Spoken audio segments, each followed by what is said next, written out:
Hello friends, welcome to Hema Rao kitchen. இன்றைக்கி நம்ம பார்க்க போகிறது ஒரு ஸ்வீட் டிஷ் தாங்க. வாங்க நம்ம அதுக்கு தேவையான பொருட்கள் பார்த்துக்கலாம். வீடியோக்குள்ளே போயிடலாம். நான் இன்றைக்கி உளுந்தம் பாயாசம் பண்ண போகிறேங்க. 1/4 கப்பு உளுந்து எடுத்து வச்சுருக்கேன். 1 டீஸ்பூன் அரிசி எடுத்து வச்சுருக்கேன். ஒரு 10-12 வெந்தயங்க, 1 கப்பு தேங்காய் துருவல், கொஞ்சம் முந்திரி, கொஞ்சம் திராட்சை எடுத்து வச்சுருக்காங்க. வாங்க இதெல்லாம் வறுத்துக்கலாம். இந்த பாயாசம் பிரேக்ஃபாஸ்ட்டு, ஈவினிங் ஸ்நாக்ஸ்க்கு அந்த மாதிரிலாம் நம்ம குடிக்கலாங்க. 1 டீஸ்பூன் நெய் விட்டுக்கிறேன். இந்த முந்திரி பருப்பு திராட்சை நம்ம வறுத்துக்கலாம். அடுப்பு பற்ற வச்சிட்டாங்க. ஃப்ரை பேன் வச்சுருந்தேன், சூடாகிட்டு இருந்தது. இப்போ நெய் விட்டாச்சு. இப்போ முந்திரி பருப்பு போட்டுடலாம். இப்போலாம் பசங்க உளுந்தங்களி கொடுத்தா யாரும் சாப்பிட மாட்டாங்க. இந்த மாதிரி லிக்விடாக பண்ணி கொடுத்தீங்கன்னா பாயாசம்னு குடிச்சிருவாங்க. அதனால் இது மாதிரி ட்ரை பண்ணி பாருங்கள். உடம்புக்கு நல்லது. கர்ப்பிணி பெண்களுக்கு, வீக்காக இருக்கிற குழந்தைங்களுக்கு, வயசு பெண் குழந்தைங்களுக்கு எல்லாம் ரொம்ப நல்லதுங்க. அதனால் நம்ம இந்த மாதிரி ஈவினிங் டைமில், மார்னிங் டைமில் எல்லாம் பண்ணி கொடுக்கலாங்க. இப்போ திராட்சையும் போட்டு வறுத்துக்கலாம்.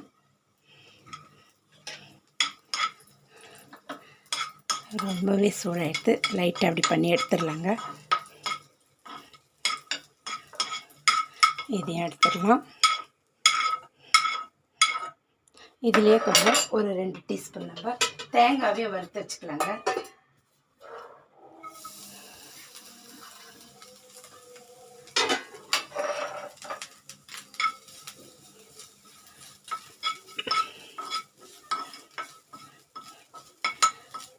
ஏன்னா அந்த நெய்யெல்லாம் இந்த தேங்காவோட வந்துடும் பாருங்க, அதனால தான். இப்போ நம்ம இந்த ஒரு நல்ல ட்ரை ஆக்கிட்டு தான் நம்ம இதில் உளுந்து வறுத்துக்கலாங்க. இதையும் எடுத்துடலாம். இப்போ இந்த உளுந்தை நம்ம வறுத்துக்கலாங்க. நல்லா பொன்னிறமாக வறுத்துக்கலாம். ஸ்லோ ஃப்ளேமில் வச்சு வறுக்கலாங்க. இப்போ ஸ்லோ ஃப்ளேமில் தான் இருக்குது அடுப்பு, ஸ்டவ்வு. இது நல்லா கோல்டன் கலர் ஆகட்டும். இதுலேயே நம்ம இந்த அரிசியும் போட்டுக்கலாம். 1 டீஸ்பூன் அரிசி எடுத்து வச்சுருக்கேங்க. ஒரு 10-15 வெந்தயம். ரொம்ப போட்டால் கசப்பாயிடுங்க பாயாசம், அதனால். இதெல்லாம் பொன்னிறமாக வறுப்பட்டாங்க. பார்க்கலாம் பாருங்கள், பொன்னிறமாக எடுத்து நம்ம இப்போ இதை ஆற வச்சு நல்லா பவுடரை அரைச்சிக்கலாங்க. நான் ஸ்டவ் ஆஃப் பண்ணிடுறேன். இதுக்கு மேலே இதில் விட்டால் அது ஓவராக ஃப்ரை ஆகிடுங்க. இதை கொட்டிக்கலாங்க. இப்போ இது ஆறட்டும், நம்ம அரைச்சிட்டு வந்துடலாங்க. நான் மிக்ஸி ஜாரில் போட்டேன். இப்போ இந்த பாயசத்துக்கு நம்ம ஒரு 3/4 கப்பு வெல்லம் எடுத்துருக்கோங்க. நாட்டு சர்க்கரை தான். இதை நம்ம கரைச்சிக்கலாம். இதிலே ஒரு 1/2 கப்பு தண்ணி விடுவோங்க. இப்போ அடுப்பத்தை வச்சிடலாம். இது ஒரு கொதி வரட்டும். சும்மா ஜஸ்ட் அந்த வெல்லம் கரையணுங்க. நம்ம வடிகட்டிக்கலாம். இது நான் அரைச்சிட்டு வந்துடுறேன்.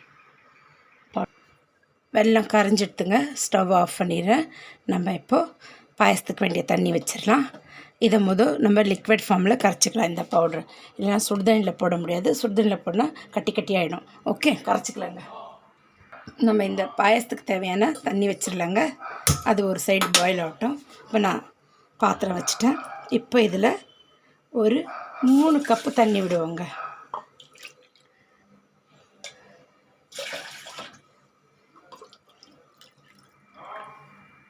ரெண்டு கப்பு விட்டுட்டோம். இது 3 கப்பு.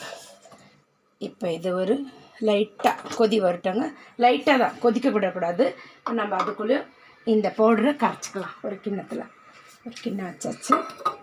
இப்போ அதில் நம்ம ஒரு 4 டீஸ்பூன், இதெல்லாம் போடக்கூடாதுங்க. இதை ஒரு பாக்ஸில் போட்டு வச்சுக்கோங்க. இன்னொரு 2 தடவை இந்த மாதிரி நம்ம யூஸ் பண்ணலாம். இப்போ நான் 2 போட்டிருக்கேன்னா 2 டீஸ்பூன் போட்டு, இது 3வது, இது 4வது. இதை நம்ம கரைச்சிக்கலாம்.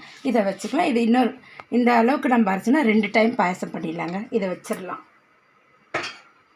இப்போ நம்ம இதை ஒரு 1/2 கப்பு தண்ணி விட்டு கரைச்சிக்கலாங்க. கட்டிகள் இல்லாமல் 1/2 கப்பு தான் தண்ணி எடுத்துருக்கேன் பாருங்கள்.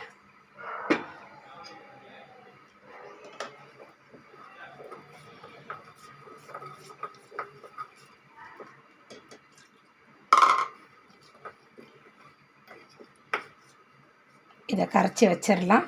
தண்ணி லைட்டாக சூடாகட்டும், பார்க்கலாம். பாருங்கள், உருண்டைகள் இல்லாமல் இதை நல்லா நம்ம லிக்விட் ஃபார்மில் கரைச்சிட்டு பாருங்கள். நல்லா இப்படி தாங்க இருக்கணும், உருண்டைகள் இருக்கக்கூடாது. இப்போ நம்ம பபிள்ஸ் வருது, கொதிக்கக்கூடாது. தண்ணி கொதிச்சா அது நம்ம இதை ஊற்றும் போது அது அல்வாயிடும். அதனால் இதை நம்ம அப்படியே ஊற்றிடலாங்க. ஊற்றின்னு கலர்னே இருக்கணும்.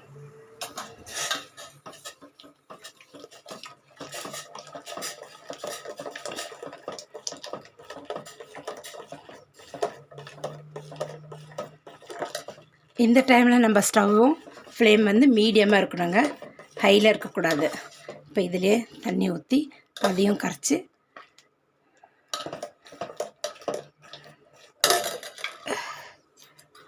இதையும் ஒரு நல்லா மிக்ஸ் பண்ணி ஊற்றிடுங்க. ஏன்னா இதில் நிறைய பவுடர் இருக்குது பார்த்தீங்களா.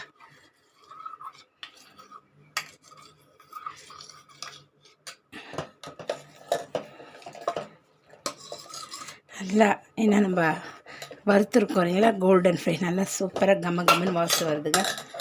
இது நல்லா இப்போது கொதிக்கிட்டோங்க. ஒரு 5 நிமிஷம் நம்ம கொதிக்க விடலாம். அப்போ தான் அந்த மாவெல்லாம் நல்லா வெந்து வரும் இல்லைங்களா. பார்க்கலாம். பாருங்கள், ஒரு 5லேருந்து 7 நிமிஷம் நல்லா கொதிக்க விட்டுருச்சு. இப்போ பாருங்கள், இது திக்காகிட்டு இது இன்னும் திக்காவாங்க. ஒரு 4 டீஸ்பூன் தான் போட்டோம் பாருங்கள். இது ஒரு நம்ம 4 பேர் அழகாக குடிச்சிடலாங்க, கரெக்டாக வந்துடும். சரிங்களா. இது இப்போ கொதிச்சுன்னு இருக்கட்டும். ஸ்லோ ஃப்ளேமில் தான் இருக்குது. அடுப்பு எப்பவுமே ஸ்லோ ஃப்ளேம்லேயே வைங்க. ஒரு சிட்டிக்க உப்பு போட்டுடலாம், அதையும் கலக்கிடலாம். இப்போ நம்ம இந்த வெல்லம் காசி வச்சோம் பார்த்திங்களா, அதையும் நம்ம இதில் வடிகட்டிடலாங்க.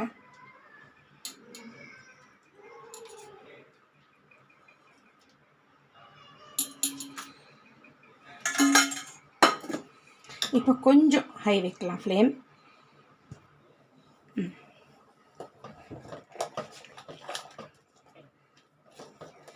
இப்போ இது கொதித்து வர்றதுக்கு சரியாக இருக்குங்க. இப்போ இந்த டைமில் நம்ம ஒரு துருவின தேங்காய், பின்னாடி அந்த பேக்கில் இருக்கிற அந்த ப்ரௌன் பார்ட்டை எடுத்துகிட்டு துரி வச்சுருக்கேன் நான், அதை நம்ம சேர்த்துக்கலாங்க. ரொம்ப சூப்பராக சுவையாக இருக்குங்க. நல்லா பசங்க குடிக்கிறதுக்கு இன்னும் கொஞ்சம் வேணும்னு கேட்பாங்க, வேணான்னு சொல்ல மாட்டாங்க. இதே நம்ம களி கிண்டி கொடுத்தாக்கா இந்த காலத்து பசங்கள்லாம் என்னம்மா இது இப்படி களி கையெல்லாம் ஒட்டுது வாயெல்லாம் ஒட்டுதுன்னுவாங்க. இந்த மாதிரி செஞ்சு கொடுத்து பாருங்கள், அவரே மடக்காக குடிச்சிட்டு போயிடுவாங்க. இது டேஸ்ட்டாகவும் இருக்கும், இன்னும் வேணும்னு கேட்பாங்க. எங்கள் வீட்டிலலாம் இப்படி தாங்க நான் கொடுக்குறேன், என் பசங்களாம் நல்லா குடிச்சிருவாங்க. அதனால் இந்த காலத்து குழந்தைங்களுக்கு ஏற்ற மாதிரி நம்மளை நாமே மாற்றிக்கணுங்க. அவங்க எப்படி விரும்புகிறாங்களோ அப்படி சாப்பாடு கொடுத்தா அவங்க அழகாக சாப்பிடுவாங்க. இல்லை நம்ம இப்படி தான் செய்வோன்னு செஞ்சால் அவங்க சாப்பிட மாட்டாங்க. நமக்கும் கஷ்டம், அவங்களுக்கும் உடம்பு வீக்காக போயிடும். அதனால் அவங்களுக்கு ஏற்ற மாதிரி நம்மளை நாமே மாற்றிக்கணுங்க. பாருங்க, இந்த டைமில் நம்ம தேங்காய் போட்டுடலாம். நல்லா ஒரு 1/2 கப்பு 1/4 கப்பு சேர்த்துக்கோங்க. இந்த வெயிலுக்கு தேங்காயும் ரொம்ப நல்லதுங்க.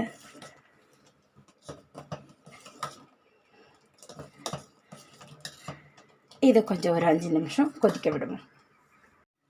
பாருங்கள், இது இன்னும் ஆறுனா இன்னும் திக்காயிடுங்க. இந்த ஸ்டேஜில் நம்ம ஒரு 1/2 டீஸ்பூன் ஏலக்காய் பொடி போட்டுக்கலாம். நல்லா கலக்கி விட்டுருவோம். இதில் நம்ம வறுத்து வச்ச தேங்காய் திராட்சை எல்லாம் போட்டுருவாங்க. கொஞ்சம் நான் கார்னிஷ்க்கு வச்சுக்கிறேன். மீதியெல்லாம் போட்டுட்டேன். அவ்வளோதாங்க, கொதி வந்துட்டு இப்போ ஆஃப் பண்ணிடலாம். அந்த ஏலக்காய் மணத்துக்காக ஒரு 2 நிமிஷம் கொதிக்க விட்டு ஆஃப் பண்ணிவிட்டு, இப்போ கொதிச்சு தான் ஆஃப் பண்ணிவிட்டு நான் உங்களுக்கு பிளேட்டிங் பண்ணி காட்டிடுறேங்க. சூப்பரான ஒரு இது வந்து நம்ம அந்த காலத்தில் உளுந்தங்கஞ்சி அப்படி தான் சொல்லுவோம். இப்போல்லாம் குழந்தைங்களுக்கு உளுந்தம்பாயாசம் அப்படி இல்லை பாயாசம் சொல்லி கொடுத்தீங்கன்னா குடிச்சிருவாங்க. நீங்கள் உளுந்துன்னு கூட சொல்லாதீங்க, பாயாசம்னு சொல்லுங்கள், அவங்க குடிச்சிருவாங்க பாருங்கள். ஏன்னா இது இப்படி லிக்விடாக இருக்கிறதுனால அவங்க பாயாசம்னு சொல்லி குடிச்சிருவாங்கங்க. அதனால் இதே மாதிரி செஞ்சு பாருங்கள். செஞ்சு பசங்களுக்குலாம் கொடுத்து பாருங்கள், உங்களுக்கு நல்ல ஒரு ரிசல்ட் கிடைக்கும். சரிங்க, நான் இப்போ உங்களுக்கு இதை பிளேட்டிங் பண்ணி காட்டிடுறேன்.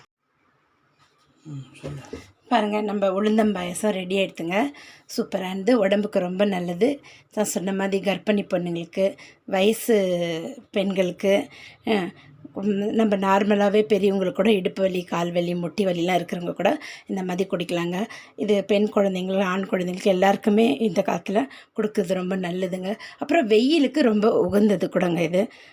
உளுந்தங்கஞ்சி, உளுந்தம் பாயாசம், உளுந்தங்களியே நான் பாயாசம் பண்ணியிருக்கேன், வேறு ஒன்றும் இல்லைங்க. இதில் அவ்வளோ நெய் செலவு கூட இல்லை பாருங்கள் நம்மளுக்கு. ஏன்னா ஒரு டீஸ்பூன் தான் நம்ம முந்திரி அந்த இது வறுக்கிறதுக்காக தான் பண்ணும். தேங்காய் நல்லா போட்டு நல்லா குளுன்னு இருக்குங்க, ஆற வச்சு. இது வந்து லிக்விட் ஃபார்மில் இருக்கிறதால நீங்கள் ஃப்ரிட்ஜில் வச்சு சில்டு பண்ணி கூட கொடுக்கலாங்க குழந்தைங்களுக்கு. ஏன்னா வெயிலேருந்து வராங்க இல்லைங்களா, கொஞ்சம் சில்லுன்னு ஜூஸ்க்கு பதில் இந்த மாதிரி கூட கொடுக்கலாம். நீங்கள் ட்ரை பண்ணி பாருங்கள். நல்லா இருந்தால் கமெண்ட் பண்ணுங்கள், லைக் பண்ணுங்கள், ஷேர் பண்ணுங்கள், சப்ஸ்கிரைப் பண்ணுங்கள். மறக்காமல் பெல் பட்டன் அழுத்துங்க. அப்போ தாங்க நான் போடுற வீடியோ உங்களுக்கு உடனே கொண்டு வந்து சேரும். மீண்டும் அடுத்த வீடியோவில் சந்திக்கலாம். தேங்க்யூ ஃபார் வாட்சிங்.